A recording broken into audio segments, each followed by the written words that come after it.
신약성경 80면에 있는 마가복음 제14장 32절로 42절의 말씀을 같이 보겠습니다.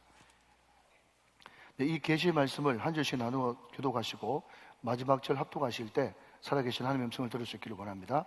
제가 먼저 32절을 봐드리겠습니다. 그들이 겟세마네라 하는 곳에 이름에 예수께서 제자들에게 이르시되 내가 기도할 동안에 너희는 여기 앉아 있으라 하시고 베드로와 야고보와 요한을 데리고 가실새 심히 놀라시며 슬퍼하사 말씀하시되 내 마음이 심히 고민하여 죽게 되었으니 너희는 여기 머물러 깨어 있으라 하시고 조금 나아가사 땅에 엎드려 될 수 있는 대로 이 때가 자기에게서 지나가기를 구하여 이르시되 아빠 아버지여 아버지께는 모든 것이 가능하오니 이 잔을 내게서 옮기시옵소서. 그러나 나의 원대로 마시옵고 아버지의 원대로 하옵소서 하시고 돌아오사 제자들이 자는 것을 보시고 베드로에게 말씀하시되 시몬아 자느냐 내가 1시간도 깨어 있을 수 없더냐 시험에 들지 않게 깨어 있어 기도하라. 마음에는 원이로되 육신이 약하도다 하시고 다시 나아가 동일한 말씀으로 기도하시고 다시 오사 보신즉 그들이 자니 이는 그들이 눈이 심히 피곤함이라. 그들이 예수께 무엇으로 대답할 줄을 알지 못하더라. 세 번째 오사 그들에게 이르시되 이제는 자고 오시라. 그만 되었다. 때가 왔도다. 보라 인자가 죄인의 손에 팔리느니라. 같이 있습니다. 일어나라 함께 가자. 보라 나를 파는 자가 가까이 왔느니라. 아멘, 아멘. 여러분 지금 우리나라에 일어나고 있는 많은 사회 현상 내지 사회 병 중에 하나는요 바로 중독이라고 하는 단어입니다. 중독. 마약 중독, 또 쇼핑 중독, 도박 중독, 알코올 중독, 또 담배 중독, 또 심지어 운동이 여러분 중독인 거 아십니까? 운동 중독, 다이어트 중독까지. 여러분 우리가 요즘에 인터넷만 키면 중독이라고 하는 이야기를 너무너무 많이 들을 수가 있어요. 여러분 저는 개인적으로 해외로 이제 유학을 이제 안 하고 순수한 국내파이기 때문에 제가 가끔씩 이제 큰 교회 목사님들이 강단에서 그런 단어를 쓰실 때 굉장히 알러지 반응이 일어나고 참 듣기가 싫었어요. 어떤 단어가 하면 내가 미국에 있을 때 이런 이야기가 참 듣기 싫더라고요. 여러분 저도 미국에 가봤지만 근데 오늘 문맥하고 이런 맞기 때문에 제가 이 단어를 쓸 수밖에 없네요. 제가 미국에 있을 때 이 한국이 궁금해가지고 인터넷을 검색해 보니까 그 인터넷 신문 첫 장에 우리나라의 유명한 영화배우 이땡땡이라고 하는 사람이 마약 내사를 받고 있다라고 하는 그런 이제 기사를 접했어요. 아, 내가 참 좋아하는 영화 배우였는데 제가 알고 있기로는 참 이런 말 하지 말까요? 그 사람도 교회 다니는 걸로 알고 있거든요. 그런데 왜 거기에 손을 댔을까? 그런 생각이 드는 겁니다. 그래서 여러분 사람들이 저한테 중독이 뭐냐고 이렇게 물어본다면 저는 이렇게 정의하고 싶어요. 자 여러분 단수 명확합니다. 그게 뭔가 하면 몸과 마음이 따로 노는 거, 이게 중독이에요. 뭐라고요? 몸과 마음이 따로 놀아요. 근데 그 사람이 이제 마약의 내사를 받다가 이제 경찰서에 끌려가가지고 조사를 받으러 가니까 수많은 기자들이 막 사진을 찍었거든요. 죄송하다는 말을 여러 번 하고 또 5번 절을 하고 사과의 절을 하고 그런데 그 중에서 가족 이야기가 나올 때 울먹거렸다고 인터넷 기사에 나와 있더라고요. 여러분 생각해 보십시오. 그 사람이 마약을 흡입할 때, 대마초를 피울 때 여러분 마음의 양심의 소리는 뭐였겠습니까? 이러다간 큰일 나는데, 나락에 떨어지는데, 배가 망신하는데, 우리 자녀들이 완전히 수치를 당할 건데, 아내한테 이혼당할지도 모르겠는데 이런 마음이 있었을까요? 없었을까요? 반드시 있었죠. 그 마음이 있었단 말이죠. 그게 마음의 원이에요. 그렇기 때문에 나는 마약을 하면 안 된다, 대마초를 하면 안 된다, 이 마음이 있었단 말이에요. 그렇지만 중요한 것은 몸이 마음을 이겨버리니까 몸과 마음이 따로 노니까 거기서부터 중독이 시작됐다 말이죠. 여러분 그래서 기도라는 것이 결론적으로 무엇이냐라면요, 기도를 통해서 우리의 영이 몸을 지배하는 것입니다. 이게 기도의 능력이에요. 여러분 많은 학자들이 이 겟세마네 기도가 기도의 최고봉이라고 이야기하는데, 이 기도의 최고봉, 이 겟세마네 기도를 통해서 우리가 배워야 되는 것은 뭔가 하면 갈라디아서에 있는 표현처럼 성령의 소욕과 육체의 소욕이 따로 노는 것이 아니라 하나가 되어지는 것, 이것이 영적인 사람이고 경건한 사람이고 기도의 능력을 받은 사람이라는 겁니다. 사랑하는 여러분, 오늘 이 말씀을 잘 깊이 묵상함으로써 여러분의 영이 여러분의 몸을 움직일 수 있는 성령의 사람, 경건한 사람, 영적인 사람 다 되시기를 주 예수 그리스도의 이름으로 축원합니다. 여러분, 오늘 본문은요 너무 유명한 겟세마네 기도예요. 그런데 여기 보면 너무 유명한 구절이 많이 나오죠. 어떤 구절이 나옵니까? 나의 원대로 마옵시고 아버지의 원대로 되기를 원합니다. 이 잔을 내게서 옮기시옵소서. 이런 기가 막힌 내용들이 많이 나오는데, 근데 여러분 여기에 38절을 보면요 이런 마음이 나옵니다. 이런 말씀이 나옵니다. 마음에는 원이로되 육신이 약하도다. 이 말씀도 유명한 말씀이죠, 그죠? 근데 여러분, 많은 사람들이 교회 오래 다니니까 이 말을 들어가지고 어디서 들은 건 있어가지고 이 말을 어떻게 쓰는가 하면요 보통 이렇게 씁니다. 목자나 전도회장이 집사님, 성도님 내일부터 우리 교회 특세인데 특세 나오셔야죠, 그렇게 이야기하면요 벌써 영이 몸을 이긴 사람은 뭐라고 이야기하는가 하면, 그렇죠, 오늘 목사님 설교 말씀 전에 이 세상에서 가장 아름다운 새는 특세라고 안 했습니까? 당연히 나와야죠. 할렐루야. 이렇게 아멘 하면 제일 좋은 거예요. 그런데 많은 사람들이 이 말을 인용해가지고 집사님, 나오고 싶은 마음은 꿀뚝 같지만 직장에 일찍 출근해야 되기 때문에 마음은 원으로 돼 육신이 약해서 못 나오겠습니다. 자기를 변명하고 또 자기를 그냥 우스갯소리로 은근슬쩍 넘어가려고 할 때 이 구절을 인용한다는 거예요. 그런데 여러분, 말이야 바른 말이 제가 늘 말씀드리지만 항상 성경 구절은 요절을 보면 안 되고 문맥으로 봐야 된다, 그렇게 말씀드렸죠. 여러분, 이것이 어떤 문맥에서 어떤 상황에서 나왔는가 하면요 우리 예수님이 바로 내일 십자가에 못 박혀 돌아가십니다. 자기가 구원자로 왔지만 이 잔을 내게서 옮기시옵소서. 이 잔은요 독배예요. 저주의 잔이에요. 십자가예요. 저주의 틀이에요. 하나님의 아들인 내가 한 번도 이때까지 아버지와 단절된 적이 없는데 내가 무엇 때문에 아버지와 단절돼야 되느냐? 내가 구원을 이루긴 하겠지만 꼭 이 방법으로 이루어야 되느냐? 내가 꼭 저주의 틀에 매달려야 되느냐? 너무 힘든 겁니다. 그러니까 베드로와 유아, 야고보라고 하는 그 제자들을 데리고 너희들이 여기 좀 앉아있어라. 오늘 성경 말씀 32절에 앉아있어라 그랬잖아요. 앉아있으라고 그토록 부탁했는데 이 사람들은 어떻게 했습니까? 어떻게 했어요, 여러분? 자빠져 잤죠. 전문용어로 자빠져 잤단 말이죠. 3번이나 와가지고 제발 좀 깨어있어라, 날 위해서 기도해달라, 그렇게 이야기해도 이 사람들은 눈이 피곤하고 마음이 피곤하고 심신이 피곤해가지고 깨어있지 못하는 이 상태. 근데 여러분 묻습니다. 제자들만 그렇습니까? 제자는 누구죠? 시작. 나. 제자는 나예요. 지금 여러분 시대가 얼마나 어렵습니까? 우리 자녀들 여러분 바르게 신앙적으로 크게 얼마나 어렵습니까? 이 시대 때 우리 주님의 간절한 안타까운 것을 오는 뭔가 하면, 우정교회 성도들아 제발 깨어라. 제발 깨어서 기도해라. 기도를 놓치지 마라. 나를 위해서 한 시간도 깨어있을 수 없더냐. 이 안타까운 마음이 여러분 제자들에게만 국한되는 것이 아니라 오늘 저와 여러분에게도 던지는 하나님의 메시지들도 여러분 믿으시기 바랍니다. 여러분, 우리가 깨어서 기도함으로 말미암아서 우리 영이 살아야, 우리 영이 몸을 지배해야 우리는 여러분 성공적인 그리스도인, 또 승리하는 그리스도인이 될 수 있을 줄로 믿습니다.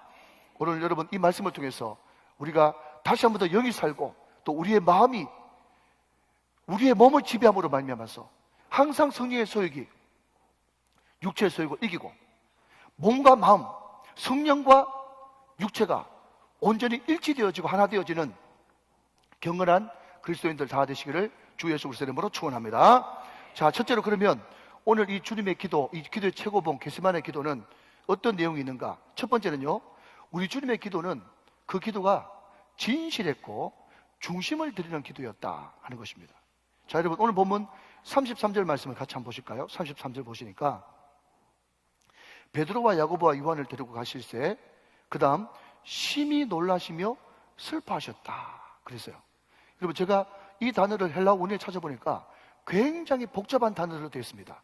그러니까 헬라어 단어 자체가 신경이 굉장히 복잡한 거예요. 우리 주님은 하나님이세요. 그런데 그 하나님이신 예수님이요 심히 놀라시며 슬퍼하세요. 마음이 너무 복잡한 거예요. 그런데 여러분, 그럼에도 불구하고 우리는 성경 읽을 때 제가 여러 번 말씀드리지만 우리 주님이 놀라셨다, 슬퍼하셨다, 눈물 흘리셨다, 십자가 지셨다, 고난 받으셨다, 이런 어려운 그런 환경과 처지가 나오면요, 정말 재미없게 멋대가리 없게 성경 읽는 사람들은요 어떻게 딱 생각해버리는가 하면, 하나님이잖아, 예수님이 신이잖아, 하나님이 뭐 어려워, 신이 무슨 고통스러워 하면서 예수님을 연약한, 우리와 똑같은 연약한 육체를 입고 있는 인간으로 보지 않고 하나님이잖아, 신이잖아 이렇게 봐버리면요, 그때부터 이단으로 빠지기 시작하는 겁니다. 여러분, 예수님이 오시는 순간부터 지금까지 계속해서 유지되고 있는 이단 사상 중에 하나는 뭔가 하면, 하나님이 어떻게 인간이 될 수 있어? 하나님이면 하나님이지 어떻게 하나님이 인간이 될 수 있어? 그 생각을 계속 가지고 오고, 예수님의 신성, 예수님의 인성을 부정하는 것입니다. 그 대표적인 것이 누굽니까? 여호와의 증인이에요. 여러분, 그래서 제가 늘 말씀드립니다. 성부 하나님 참 좋은 분이고 우리의 구원을 계획하신 분이지만 그분은 우리의 구원자가 될 수 없어요. 왜 그렇습니까? 그분은 신성만 있고 인성이 없기 때문에. 성령 하나님, 우리의 모든 구원을 적용시키시고 지금도 우리와 함께 내주하신 분이지만, 너무 좋으신 분이지만 그 성령님도 우리의 구원자가 될 수 없습니다. 왜 그렇죠? 그분도 신성만 있고 인성이 없거든요. 여러분, 캐톨릭에서 성모 마리아로 부르는 그 마리아, 참으로 경건한 여인이고 예수님의 어머니였지만 그럼에도 불구하고 그 마리아는 우리의 구원자가 될 수 없습니다. 왜 그렇죠? 그 사람은 인성만 있고 신성이 없기 때문에 그렇습니다.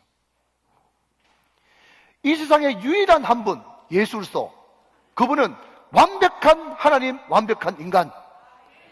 그분은 완벽한 하나님이기 때문에 하나님 사정 제일 잘 하시고, 그분은 완벽한 인간이기 때문에 인간 사정 제일 잘 하심으로 하늘과 땅을 이을 수 있는 유일한 다리 되시는, 유일한 구원자 되시는 예수 그리스도, 믿으시면 아멘 하시기 바랍니다. 그분은 완벽한 하나님이기도 하지만 그분은 완벽한 인간이셨어요.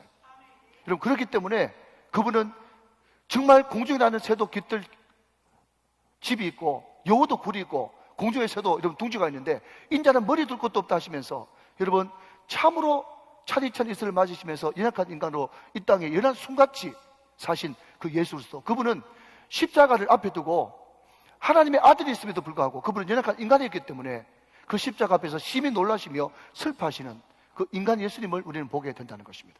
자, 그 다음 절 여러분 34절 이어서 보시면요, 그 슬프고 놀라신 그 심정을 자기 제자들에게 그대로 말씀하십니다.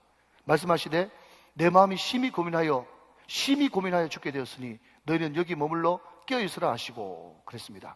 지금 우리 예수님이 어떻게 해요? 마음이 심히 고민하여 죽게 되었다. 이것이 자기의 솔직한 심정이라는 것이에요. 이것을, 중요한 것은 여과 없이 드러내시고 하나님 앞에 그것을 기도화시키고 있다는 거예요. 자, 여러분, 한 구절 더 봅니다. 36절 말씀 보시니까, 자, 빨간색으로 된 것 한번 읽어봅니다. 시작. 이 잔을 내게서 옮기시옵소서. 이 잔은 저주의 잔입니다. 이 잔은 심판의 잔이에요. 이 잔은 십자가입니다. 네가 구원자로 이 땅에 왔지만, 인자가 온 것은 잃어버린 영혼을 찾아 구원하러 이 땅에 왔지만, 그럼에도 불구하고 꼭 이 방법이어야만 합니까? 이 방법 아니면 안 되겠습니까? 이 잔을 내게서 옮겨 주시옵소서. 여러분, 우리 예수님이 솔직하게 자기의 마음을, 자기의 중심을 드러내는 기도를 하고 있다는 거죠. 여러분, 여기서 우리는 기도의 중요한 교훈을 하나 발견할 수가 있는 것입니다. 여러분, 참으로 부끄러운 고백이지만 저도 이제 나이가 들어가고 이제 연차가 쌓이면서 하나 둘씩 인간관계가 넓어지고 또 많은 모임에 참석을 할 수밖에 없는 그런 입장이 됩니다. 물론 거기 있는 분들 기도하시는 분들이고 다 경건한 그리스도인들이죠. 근데 그분들이 목사님 요즘 기도 제목이 뭡니까? 그렇게 물어보면요, 정말 내가 고민하고 있는 것이 있거든요. 또 정확한, 또 꼭 응답 받았으면 좋겠던 그런 기도 제목이 있거든요. 그럼에도 불구하고 여러분, 그 사람들 앞에서 척 하면서 말이죠, 안 그런 척, 있는 척, 괜찮은 척, 별일 없는 척 하면서, 하하, 우리 교회가 요즘에 많이 부흥되고 좋은 소문이 나니까 별 기도 제목이 없습니다. 단지 내가 건강하고 내가 좀 건강하고 성령 충만이 내 기도 제목입니다. 이렇게 여러분 두리뭉실하게 기도 제목을 내놔요. 물론 여러분, 그 모임이 깊은 모임이 아니고 내가 은밀한 이야기 해봤자 내 비밀을 못 지켜주니까 그렇게 이야기하겠죠. 제가 그 기도 제목을 내고 돌아서면서 어떤 생각이 드는가 하면, 우리 교회가 지금 1년 내내 속으로 목장이 다시 한번 더 역동이 나고 활발하게 일어날 것을 위해서 끊임없이 기도하고 있는데, 만약에 우리 목장 소그룹에서 이런 식으로 기도 제목을 낸다면 우리 목장이 어떻게 될까? 그 생각을 해보게 되는 것입니다. 여러분, 저는 뻔히 다 알거든요. 여러분, 괜찮게 이렇게 다 가만히 있어도 입국 다물고 있고 오늘 뭐 넥타이 메고 이렇게 아름답게 다 화장하고 오셔도 여러분 사정은 제가 다 안단 말이에요. 그래서 제가 확신했잖아요. 어떤 확신요? 여기 있는 사람 중에 새벽기도 안 나올 사람 한 명도 없다고 제가 다 말씀드렸잖아요. 그런데 목장에서 집사님, 성도님 기도 제목 있습니까? 그랬더니 그냥 건강하게 해주시고요, 성령 충만하게 해주시고요, 이렇게 이야기하면서 은근슬쩍 괜찮은 척, 안 그런 척, 또 별일 없는 척, 척척척 하면서 넘어간단 말이죠. 여러분, 그런 기도 제목 가지고는 역동이 전혀 일어나지 않는다는 거예요. 여러분, 시편의 기도를 한번 보십시오. 얼마나 기도가 원색적이고 얼마나 기도가 중심을 드러내는 기도입니까? 여러분, 시편에 보면요, 다윗이 어떻게 기도하는가 하면 하나님이여 그 악인의 팔을 꺾으소서, 하나님이여 그 원수의 입에서 이를 꺾으소서, 이빨 다 뽑아달라, 이런 뜻이거든요. 여러분, 심지어 시편 107편에 보면요, 어떤 기도 제목이 나오는가 하면 그놈 마누라 과부되게 하옵소서, 이렇게 기도하고 있어요. 여러분, 그놈 마누라 과부되면 어떻게 되는 겁니까? 그놈이 어떻게 된다는 거예요? 지금 죽는다는 거거든요. 그놈의 자식들 고아되게 하옵소서, 이렇게 기도합니다. 무슨 이야기인가 하면요, 하나님은 나의 모든 것을 다 아시고 어떤 기도를 해도 다 받아주시고, 하나님 앞에서는 모든 것을 다 틀어내도 주님께서 다 끌어낼 수 있는 그런 넓은 가슴의 하나님, 우리 아버지라는 것을 알기 때문에 그것을 믿는 사람만이 중심을 드러내는 기도, 진실한 기도를 드릴 수 있다는 것입니다. 사랑하는 여러분, 중심을 드러내는 기도, 진실한 기도를 드려야 그때부터 응답이 시작되는 거예요. 사랑하는 여러분, 세상에는 비밀이 없습니다. 집사님, 나하고 집사님 둘이 비밀이야? 비밀이 없어요. 그 사람하고 나 알면요, 전 세계가 다 아는 거나 마찬가지요. 이 세상에 비밀이 어디 있습니까? 그렇지만 하나님은 다 끌어안아 주십니다. 심지어 내 연약함을 드러낼 때 형제도 내 약점을 잡고, 일가 친척들, 심지어 내 부모도 나의 약점을 가지고 나를 책망할 수 있지만, 여러분, 우리 주님은 세상 끝날까지 우리를 떠나지 않고 함께 계십니다. 여러분, 요한복음 16장 32절 말씀에 보니까요, 보라, 너희가 다 각각 제 곳으로 흩어지고 나를 혼자 둘 때가 오나니 벌써 왔도다. 예수님이 지금 철저하게 혼자 된 거예요. 베드로 떠나고요. 그러니까 여러분, 중요한 것은 큰 소리 뻥뻥 치는 사람, 여러분 겁내지 마십시오. 실속 하나도 없습니다. 다른 모든 사람들은 다 부인할지라도 나는 부인하지 않겠습니다. 그 베드로가 여러분 제일 먼저 떠났어. 그러니 여러분, 우리 어린 소실시절 때 프로야구에 해태 타이거즈가 있었는데, 거기에 여러분 연성을 이끌었던 김홍룡이라고 하는 유명한 감독이 그 일본에 선동열도 가고 이주몽도 가고 하니까, 아, 감독님 올해 시즌 어떻게 되겠습니까? 인터뷰를 하니까 동열이도 없고 종범이도 없고 다 가버렸어요. 자기 혼자밖에 남지 않았단 말이에요. 그처럼 여러분, 베드로도 없고 요한도 없고 안드레도 없고 다 떠나버렸어. 야고보도 없어. 우리 예수님은 철저히 혼자였습니다. 그렇다고 여러분, 우리 예수님이 실망하고 낙심하고 그게 주저앉았을까요?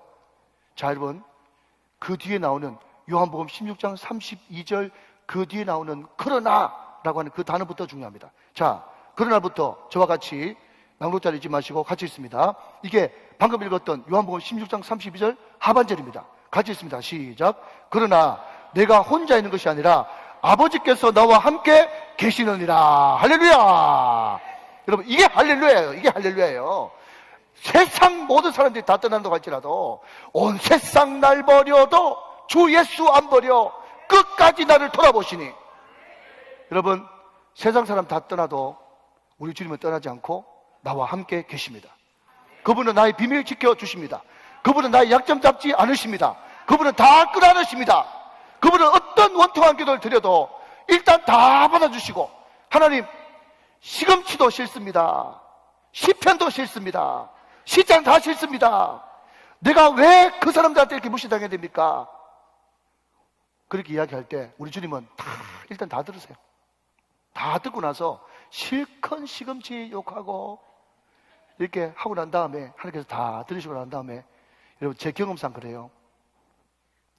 니는 잘했냐? 한참 다 들으시고 끝에 니는 잘했냐? 하면서 하나님께서 설득시켜 주신다. 그때부터 여러분 내가 잘못했습니다 하면서 회개하면서 다시 한번 더 돌이키는 역사가 일어나죠. 그렇지만 중요한 것은 일단 우리 주님은요, 어떤 이야기를 해도 다 끌어안아 주시는 분이기 때문에 사랑하신 여러분, 우리의 중심을 그분한테 틀어놓으시길 바랍니다. 우리의 진정성을 주님 앞에 틀어놓으시길 바랍니다. 그래야 여러분 그 모든 것들이 빛 가운데 드러나면서 하나님이 역사하기 시작하시는 거예요. 내일부터 시작되어지는 두 주간의 기도가 이런 기도가 다 되시기를 주 예수 그리스도의 이름으로 축원합니다. 축복합니다. 자, 한 걸음 더 나가서 예수님의 기도는 간절한 기도였어요. 여러분 기도라고 하는 그 자체의 속성 자체, 본질 자체가 간절함, 절박함, 치열함, 이것이 있어야 되는 거예요. 자, 여러분 마태, 마가, 누가 이 세 가지 복음을 공간 복음이라고 별명을 붙여요. 이게 뭔가 하면 공통된 관점에서 바라본 복음서 이런 뜻이거든요. 그러니까 마가복음에 있는 것이 누가복음에도 있고 또 마태복음에 있는 것이 또 마가복음에도 있는 거예요. 이것을 병행구절이라 그렇게 우리는 불러요. 자, 우리가 지금 살펴보고 있는 마가복음 14장에는 이 내용이 또 어디에 나오는가 하면 누가복음 22장에 나옵니다. 누가복음 22장에도 겟세마네 기도가 나오거든요. 자, 누가복음 22장에 44절 말씀을 한번 보시면 예수께서 힘쓰고 애써 더욱 간절히 기도하시니 땀이 땅에 떨어지는 핏방울과 같이 되더라. 이런 구절이 나옵니다. 자, 여러분 한번 따라 하실까요? 힘쓰고 애써 더욱 간절히 기도하시니. 여러분 이것이 우리 예수님의 기도의 모습이었어요. 우리 예수님의 기도는요, 대충 하는 기도가 아니에요. 혹시 여러분 가운데 여러분 대충 주셔도 그만 안 주셔도 상관없고 그냥 내가 이때까지 모은 것으로 충분히 할 수 있어요, 내 능력으로 할 수 있어요, 이렇게 생각하는 분 안 계십니까? 눈물이 메마르지 않았습니까? 간절함이 떨어지지 않았습니까? 여러분 절박함이 없지 않습니까? 여러분 회개하셔야 돼요. 어쩌면 절박함과 간절함이 없는, 치열함이 없는 그 기도는 가짜 기도일 가능성이 농후하기 때문에 그렇다는 것입니다.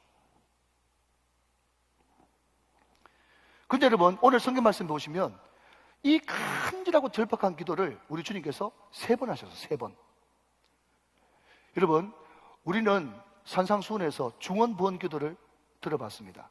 중언부언 기도는 어떤 기도인가 하면요, 아무 뜻도 없이 아무 의미도 없이 똑같은 기도를 그냥 주문 외우듯이 계속 반복해서 하는 거, 그 중언부언인데 그런 거 하지 말라고 그랬어요. 그렇지만 오늘 우리 예수님의 겟세마네 기도는요, 똑같은 기도를 3번 했다고 해서 그게 중언부언이 아니고요, 너무나 치열한 기도인 거예요. 너무나 치열한 기도 말이죠. 여러분 예수님이 그렇게 하시는 거로 끝난 것이 아니라 사도 바울도 마찬가지 아닙니까? 사도 바울 육체에 가시가 있었죠. 어떤 사람은 간질이라고 그러고요, 어떤 사람은 안질이라고 그러고요, 어떤 사람은 치질이라고도 이야기합니다. 아무튼 다 좋아요. 어떤 건지 잘 모르겠어요. 그럼에도 불구하고 여러분 만약에 수많은 학자들이 이야기하는 그 간질이 진짜 사도 바울의 육체의 가치였다면 한번 입장을 바꿔놓고 생각해 보시죠. 제가 여기서 막 재미있게 성도들 아멘 아멘 하고 막 웃기는 이야기도 하고 또 은혜로운 이야기도 하고 아멘 할 때까지 또 막 쏟아붓는 그런 말씀을 막 쏟아붓고 막 이렇게 막 설교를 열심히 하고 있는데 갑자기 턱 하더니 넘어져가지고 침을 질질 흘리면서 막 온 사지를 벌벌벌 뜬다고 생각해 보십시오. 얼마나 기가 막힙니까? 그러니까 복음 전하는데 전혀 도움이 안 되는 거예요. 그러니까 어떻게 하든지 사도 바울이 이 육체의 가시를 없애달라고 3번, 1, 2, 3, 3번이 아니고요, 3은 완주수니까 얼마나 절박하게 간절하게 치열하게 기도했냐 이 말이에요. 그럼에도 불구하고 여러분 하나님께서 내 은혜가 족하다고 이야기하면서 응답도 안 하셨죠. 여러분 사도 바울의 기도는 정말 전쟁과도 같은 그런 기도였던 거예요. 자, 여러분 또 구약을 한번 넘어가 볼까요? 야곱이 지금 다시 베들로 돌아오는데, 다시 고향으로 돌아오는데 자기 형 에서가 400명의 군사를 이끌고 자기를 잡아 죽이러 온답니다. 그 기도가 보통 기도일까요?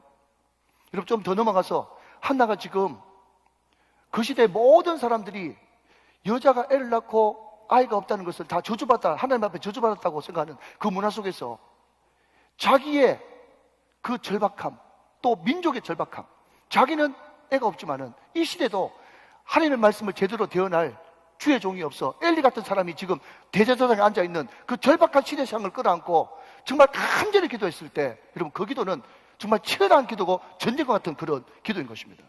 여러분 다시 신약으로 넘어가서 귀신들이 자기 딸 살리려고 내가 개라고 이야기 들어도 졌사오니 주님 상에서 떨어진 부스라기도 먹고 싶다고 하는 그 수도버리기 여인의 그 절박한 기도, 내 원한을, 나의 원통함을 풀어주시옵소서 간절히 기도했던 그 과부의 기도, 여러분 성경에 등장하는 모든 기도는 다 절박하고 간절하고 치열한 기도인 것입니다.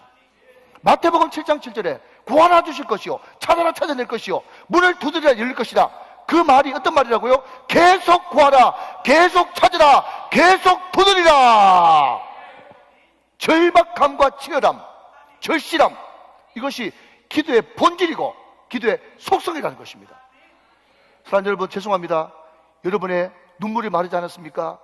여러분의 기도가 대충 하는 기도가 아닙니까? 간절함이 떨어지지 않았습니까? 절박함이 없지 않습니까? 치열함이 없지 않습니까? 사랑하신 여러분, 오늘 저와 여러분의 모든 기도가 이 절박함과 간절함과 이 치열함을 회복할 수 있는 복된 기도가 다 되시기를 주 예수 그리스도의 이름으로 축원합니다. 축복합니다. 여러분, 나폴레온 힐이라고 한 사람이 생각하라 그리고 부자가 되어라라고 하는 유명한 베스트셀러를 썼어요.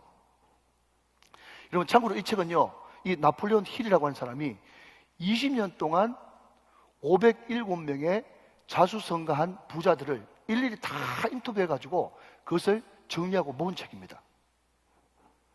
예, 제가 다시 말씀드립니다. 이런 놀라운 이야기를 하는데도 놀라지 않으면 설교한 제가 더 놀란다고 제가 100번 이야기했죠. 한 해, 두 해 그냥 대충 조사해가지고 설문조사에 끝난 게 아니라 20년 동안 찾아다니면서 조사를 했단 말이에요. 자, 그런데 말이죠. 1848년, 그때는 미국 서부에서 금광이 발견됐을 때예요. 그래서 많은 사람들이 캘리포니아에서 발견된 그 금맥을 찾으러 서부로 이동할 텐데, 이 책에 여러분 답이라고 하는 한 사람이 등장하는데, 이 사람이 한 사람의 동업자와 함께 이 채굴 장비, 비싼 채굴 장비를 사가지고 금광을 이제 금맥을 찾아서 들어가는데, 얼마 안 있으니까 금맥이 하나 발견된 거예요. 너무너무 기뻤죠. 그거 가지고 여러분 이제 부채 빚을 갚았단 말이죠. 그런데 이게 웬일입니까?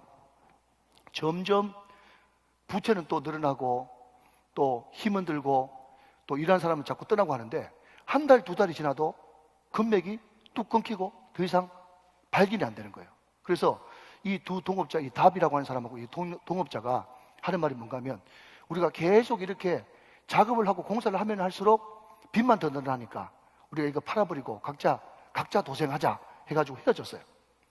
그리고는 이 채굴 장비를 고물상한테 파는데, 이 고물상이 왜 그거 파냐 그랬더니요, 우리가 여차여차 해가지고 수대를 쭉 다 들려주고 우리가 금맥을 더 이상 더 못 파가지고 그냥 그것을 그냥 고물상에 넘긴다 그랬더니요, 이 고물상이 얼마나 머리가 좋은지 전문가한테 비싼 돈을, 이제 우리로 말하자면 컨설팅 비용을 주고 자문을 구해보니까 그 사람 어디서 파는지 아니까 그 밑에 좀 더 파봐라 그러면 받을 수 있을 거다, 그런 이야기를 해주는 거예요.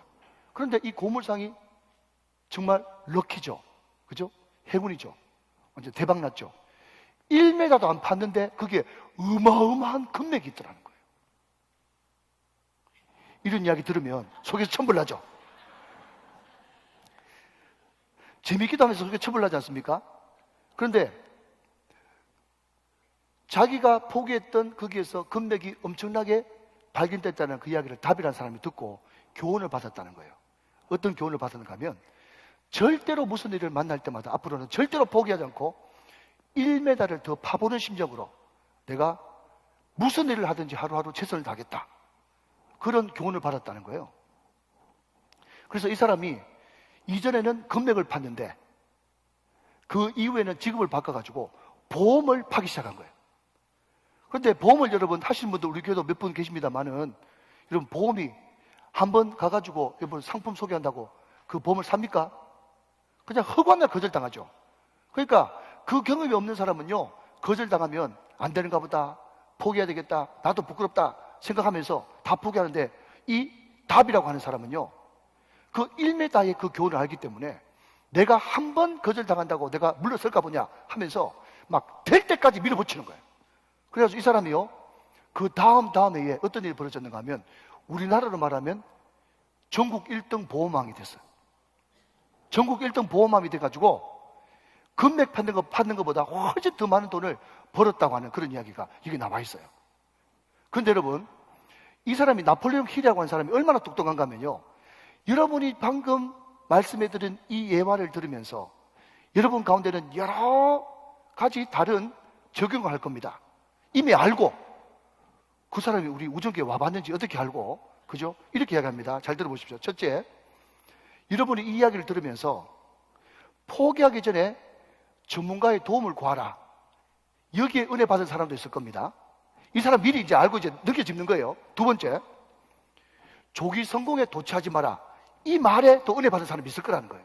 세 번째, 실패라고 생각이 들어도 다른 사람에게 말하지 마라. 그 고무상한테 말해가지고 그 사람이 부자 됐잖아요. 그러니까 실패해서도 어떻게 실패했다, 어디서 실패했다 그런 말 하지 마라. 여기에 은혜 받는 사람이 있다는 거예요. 이 사람 지금 넘겨짚고 있어요. 그런데 이 사람이 딱 나폴레옹 힐이 하는 말이 그렇습니다.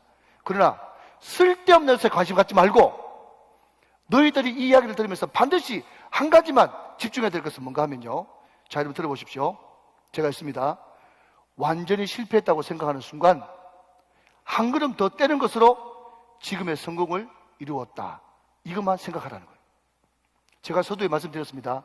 무슨 말인가 하면요, 이 사람이 무려 1, 2년도 아니고 20년 동안 50명도 아니고 507명의 자수성가한 부자들, 그 사람들 싹 다 조사해가지고 당신이 어떻게 아무것도 없는 그 바닥에서 성공했습니까? 물어봤더니 그 사람들이 한 가지 공통점으로 딱 이야기하는 공통점이 있는데 그게 뭔가 하면, 내가 지금 실패했다고 안 되는구나 생각하면서 물러서는 것이 아니라 내가 한 번 더 발걸음을 떼봐야 되겠다 하면서 한 번 더 시도하고 한 번 더 나아가니까 그 한 번이 나에게 성공을 가져다 줬다는 거예요. 여러분, 거두절미하고, 여러분 오늘 주제가 기도니까 기도에 이것을, 이 공식을 대입해 봅시다. 여러분, 우리가 기도할 때 어떤 사람이 응답받습니까? 어떤 사람이 하늘 문을 여는 기도를 합니까? 한 번 더 기도하는 사람입니다. 한 번 더 기도하는 사람. 하나님 5분만 더 기도하게 해주십시오. 한 번 더 간절해지는 것입니다. 한 번 더 절박해지는 것입니다. 한 번 더 치열해지는 것입니다.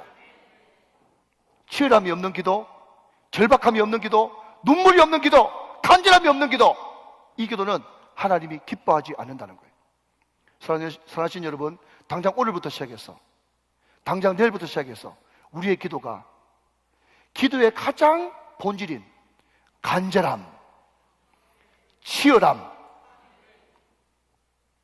절실함, 이 기도가 묻어있는 저와 여러분 다 되시기를 주 예수 그리스도의 이름으로 축원합니다. 축복합니다. 자, 마지막 세 번째 기도의 최고봉 겟세마네 기도는요, 아버지 뜻만 따르는 완전한 복종의 기도였다 하는 것입니다. 자, 여러분 오늘 본문 36절 말씀입니다. 이르시되 아빠 아버지여, 아버지께는 모든 것이 가능하오니 이 잔을 내게서 옮기시옵소서. 그러나 나의 원대로 마시옵고 아버지의 원대로 하옵소서 하시고 그랬습니다. 자, 여러분 여기서 좀 띄워놓으시고요.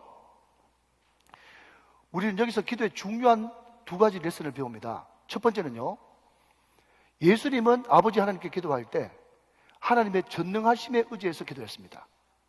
오늘 성경 말씀 보시면 아버지여, 아버지께는 모든 것이 가능하오니. 사랑하신 여러분, 우리도 기도할 때 하나님의 전능하심을 먼저 믿고 기도하시는 저와 여러분 되시기를 주님의 이름으로 축원합니다. 그런데 중요한 것은, 그러나 나의 원대로 마시옵고 아버지의 원대로 하옵소서. 이 다른 성경에는 나의 뜻대로 마옵시고 아버지의 뜻대로 되기를 원하나이다, 이렇게 기도했다는 거예요. 여러분, 이것이 예수님의 어려움이었고 이것이 곧 우리의 어려움이고 우리의 평생 숙제인 것입니다. 그게 뭐죠? 나의 뜻을 아버지의 뜻에 굴복하는 것. 이게 한두 번으로 끝나는 게 아니라, 왜냐하면 우리 자아가 너무 강하거든요. 그러니까 항상 나의 원함이 아버지의 원함보다 더 클 때가 너무너무 많은 거예요. 그러나 진짜 주님께서 기뻐하시는 기도는요, 주님의 뜻에 나의 뜻을 완전히 굴복시키는 기도예요. 여러분, 예수님이 하나님의 뜻에 완전히 굴복하셨기 때문에 십자가를 지셨고 그 십자가가 자기 부인인 것이에요. 그래서 여러분, 유진 피터슨이라고 하는 20세기 최고의 영성가는 이렇게 이야기했습니다. 잘 들어보십시오. 우리 기도의 수준이 낮을 때는요, 항상 자랑하는 거는요, 응답받은 것만 자랑한다는 거예요. 내가 이 기도했더니, 내가 작정했더니, 내가 뜨겁게 기도했더니, 내가 부르짖었더니 이렇게 응답하셔서 응답받은 그 자랑만 한다는 거죠. 그런데 그 사람의 신앙이 높은 수준까지 올라가면요, 하나님의 뜻에, 잘 들으셔야 됩니다, 하나님의 뜻을 발견하게 되고 기도하는 동안에 그 하나님의 뜻에 내가 응답하는 기도를 드리게 된다는 거예요. 다시 한번 여러분 한번 따라하시면 좋겠습니다. 응답받는 기도보다, 시작, 응답받는 기도보다, 자 따라하십니다. 응답하는 기도가 더 중요하다. 시작, 응답하는 기도가 더 중요하다. 다시 한번요. 응답받는 기도보다 응답하는 기도가 더 중요한 거예요. 우리 신앙의 수준이 낮을 때는 자꾸 응답받았다 그만 자랑하는데, 우리의 신앙의 수준이 높아지면 하나님의 뜻에 내가 응답하는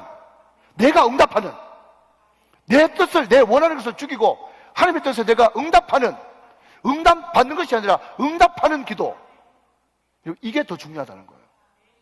믿으시면 아멘 하시기 바랍니다. 사랑하는 여러분, 사도 바울은요, 계속해서 아는 것을 중요하게 이야기합니다. 우리가 알거니와, 그랬어요. 알아야 되는 거예요. 뭘 알아야 됩니까? 하나님의 뜻을 알아야 되는 거예요. 하나님의 뜻을 알아야 하나님을 알게 되고, 하나님을 알게 되어야 하나님과 더 친밀한 교제가 일어나기 때문에 우리는 모르면 안 되고 알아야 되는 것입니다. 알아야 하나님의 뜻에 응답하는 기도를 하는 수 있는 것이에요. 우리가 알 때 하나님의 뜻이 분명히 있기 때문에 예수님이 받으셨던 그 고난과 그 십자가, 나에게 주어진 그 십자가가 아무리 무섭고 두렵고 힘들어도 우리가 알거니와 하나님을 사랑하는 자, 곧 그 뜻대로 부르심을 입은 자들에게는 모든 것이 나중에는 반드시 합력하여 선을 이룬다는 것을 알기 때문에 그 십자가와 고난 앞에서 맞설 수 있고 맞짱 뜰 수 있는 용기와 힘이 하나님의 뜻을 아는 것에 있는 것입니다. 그렇기 때문에 여러분, 우리는 하나님의 뜻을 구하는 기도를 드려야 되고, 그 뜻을 알았다면 그 뜻에 응답하는 기도를 드려야만 되는 것이에요. 말씀했습니다. 현대 선교의 아버지라고 부르는 윌리엄 캐리가 젊은 나이 인도에 가가지고 엄청나게 고생을 했어요.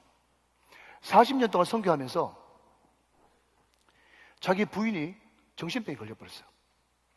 물질이 어려우면 말도 못하고 너무너무 어려운 고난이 많았는데, 근데 여러분, 우리는 훈민정음 한글 하나밖에 없지 않습니까? 그런데 인도는요, 워낙 땅덩이가 넓고 인종들이 많다 보니까 인도 방언이요, 수십 개가 됩니다. 그런데 윌리엄 캐리가 40년 동안 사역하면서 그 엄청난 수십 개의 방언으로 성경을 다 번역해냈어요.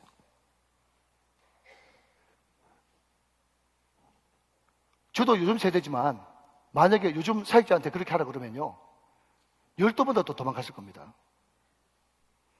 근데 그걸 해냈거든요, 윌리엄 캐리가. 많은 사람들이 묻습니다. 어떻게 상상할 수도 없는 그런 어마어마한 일을 할 수 있었습니까? 물었어요. 여러분, 참 옆으로 잠깐 나가는 이야기인데, 요한 웨슬레 일기를 보면요, 요한 웨슬레가 회개하는 참회의 글을 쓰거든요. 근데 거기에 뭐라고 쓰는가 하면요, 나는 오늘 정말 하나님 앞에 죄송하게도 하루에 5번밖에 설교 못했다, 이런 거 막 써요. 말귀를 알아듣는지 모르겠다. 보통은 한 7번, 9번씩 설교하는데 오늘은 너무 하나님 앞에 5번밖에 설교 못한 게 죄송하다는 거예요. 제가 그 글을 읽고 죄송합니다, 하나님 앞에 저절로 죄송한 거예요. 그러니까 여러분, 벌써 스케일이 다르지 않습니까? 스케일이. 수십 개의 인도언어로 윌리엄 캐리가 번역했어요. 어떻게 그게 가능합니까? 물어봤더니요, 여러분, 제가 미국 갔다 온 지 얼마 안 됐으니까 영어로 해야 되지 않겠습니까? 윌리엄 캐리가 이렇게 이야기합니다. 단번에 이렇게 이야기해요. The will of God. 하나님의 뜻. 하나님의 뜻.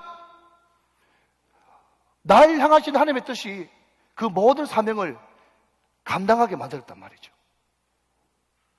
여러분, 사도 바울이 그 로마 감옥에 갇혔을 때 뭐라고 얘기합니까? 로마에도 가야 하리라. 그때까지는 안 죽는단 말이죠. 여러분, 리빙스턴이요, 사명자는 사명이 닿기까지 죽지 않는다, 결단코 죽지 않는다, 이 확신이었거든요. 이 믿음이었거든요. 여러분, 이 사명을 다른 말로 하면 하나님의 뜻이라는 거예요. 하나님의 뜻이 있는 사람은 죽지 않는다. The will of God, 하나님의 뜻. Nothing more, nothing less, nothing else. 하나님의 뜻, 그 이상도 그 이하도 그 밖에 다른 어떤 것도 아니다. 이게 윌리엄 캐리로 하여금, 리빙스턴으로 하여금, 요한 웨슬레로 하여금 그렇게 과거가 헌신을 해도 전혀 그게 두렵지 않고 그 고난과 맞짱 뜰 수 있었던 유일한 무기였단 말이에요. 하나님의 뜻이 나와 함께하는 한 나는 결단코 죽지 않는다. 믿으시면 아멘. 그러니까 하나님의 뜻을 우리가 알아야 되는 거죠. 모르면 안 되는 거예요. 하나님의 뜻을 알아야 하나님과 더 친밀하게 교제할 수 있고, 친밀하게 교제해야 하나님을 알 수 있고, 하나님을 알아야 여러분 우리는 더 깊이 주님과 나아갈 수가 있는 것입니다. 담대하게 이 세상과 맞짱 뜰 수가 있는 것입니다. 여러분, 2023년 2달밖에 안 남았습니다. 여러분, 송구 영신 예배 화려하게 출발해서 이룩해도 여러분, 폭격기가 아무리 폭격을 잘 가해도 착륙할 때 곤두박질 치면 아무것도 아니에요. 그래서 여러분, 너무너무 중요한 것은 피니시 웰입니다. 마무리를 잘 해야 돼요. 이 치열한 전투 현장에서, 기도의 최전선에서 기도에 성공하면 우리는 모든 것에 이미 성공하는 것이나 다름이 없습니다. 다시 한번 말씀드립니다. 오늘 이 자리에 앉아 계신 분 가운데 기도 필요 없는 사람이 한 분도 안 계십니다. 기도하셔야 됩니다. 오늘 여러분 말씀 요약하고 마치겠습니다. 자, 오늘 말씀 요약, 기도의 최고봉 겟세마네 기도. 첫 번째가 뭐죠? 하나님 앞에 진실한 기도, 중심을 드리는 기도를 해야 된다. 두 번째 뭐죠? 간절함, 절박함, 치열함을 드리는 기도가 있어야 된다. 세 번째는 뭐죠? 하나님의 뜻에 완전히 복종하는 기도. 내 뜻을 하나님의 뜻에 굴복시키는 기도. 응답받는 기도보다 하나님의 뜻에 응답하는 기도. 이것이 겟세마네 기도, 기도의 최고봉이었다. 기도로 승리하게 되시는 저와 여러분 다 되시기를 주 예수 그리스도의 이름으로 축원합니다. 축복합니다. 축원합니다.